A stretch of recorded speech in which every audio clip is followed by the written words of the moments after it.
1892లో ఇండియాలో బ్రిటిష్ ప్రభుత్వం ప్రజా వ్యతిరేకంకి అసెంబ్లీ చట్టం ద్వారా హిందూ సమావేశాలపై నిషేధాన్ని విధించింది.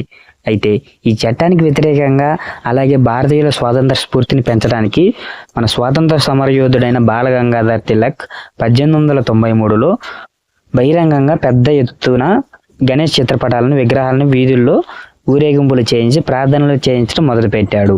అప్పుడు గణపతి ఉత్సవాన్ని 10 రోజుల పాటు జరిపారు.